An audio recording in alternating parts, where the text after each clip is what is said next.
روزمرہ معلومات کی انجام دہی میں ہم مختلف بیماریوں کا شکار ہو سکتے ہیں، جس میں گھٹنوں کا درد ایسا مرض ہے جو اگر شدت اختیار کر جائے تو انسان کی حرکات و سکنات کو محدود کر سکتا ہے۔ اگر یہ درد اتنا شدید ہو کہ آپ کو اٹھنے بیٹھنے میں دشواری کا سامنا ہو تو یہ آرتھرائٹس بھی ہو سکتا ہے۔ دراصل بیماری کوئی بھی ہو، اس کی تکلیف وہی جانتا ہے جو اس سے گزرا ہو۔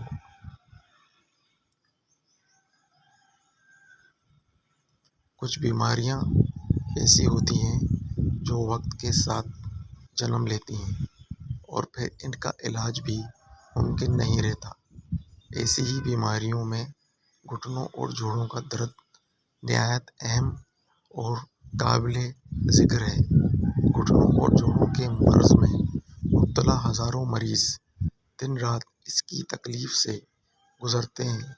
موسم کی تبدیلی کے اثرات ان پر بہت زیادہ اثر انداز ہوتے ہیں، خاص طور پر سردیوں کا موسم ایسے افراد کے لیے ایک بہت بڑا امتحان ہے۔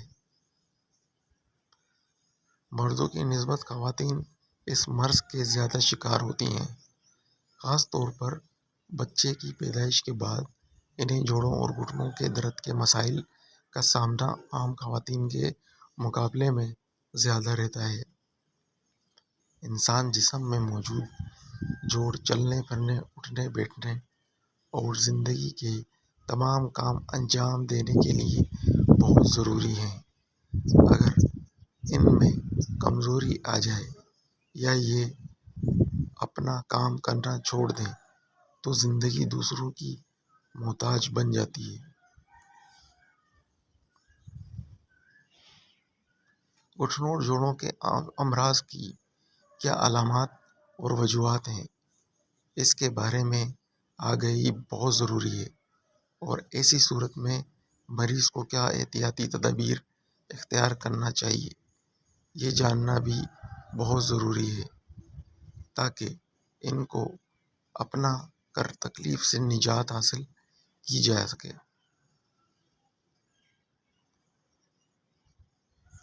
ماہرین کے مطابق اس بیماری کی کوئی خاص وجہ اب تک سامنے نہیں آ سکی۔ کچھ ایسے عوامل ہیں جنہیں سائنسدان اس بیماریوں کا موجب قرار دیتے ہیں۔ ان میں کیلشیم کی کمی، نیند کا نہ آنا اور جسمانی کمزوری بھی ایک وجہ ہے۔ جسم میں قوت مدافعت کا کم یا ختم ہونا گھٹنوں اور جوڑوں کے درد کی بڑی وجہ تصور کی جاتی ہے۔ جوڑوں کی بیماریوں کو گٹھیا میں بھی کہا جاتا ہے۔ اس بیماری میں جسم میں اپنے ہی جسم کے خلاف کام کرنے والے خلیے پائے جاتے ہیں۔ اس بیماری میں ہڈیوں کے اندر موجود جھلی متاثر ہوتی ہے۔ انسانی جسم میں یورک ایسڈ کا بڑھنا جوڑوں اور گھٹنوں کے درد کی بڑی وجہ سمجھا جاتا ہے۔ جسم میں کولیسٹرول کی زیادتی بھی ان بیماریوں کی ایک بڑی وجہ ہے۔ نشہ آور ادویات بھی جسم کی ہڈیوں کو متاثر کرتی ہے، جس میں گھٹنوں اور جوڑوں کا درد قابل ذکر ہے۔ خون میں کیلشیم اور پوٹاشیم کی بڑھتی ہوئی مقدار بھی اس بیماری کو جنم دیتی ہے۔ نمونیا، موٹاپا اور قبض بھی گھٹنوں اور جوڑوں کے درد کا ایک سبب ہے۔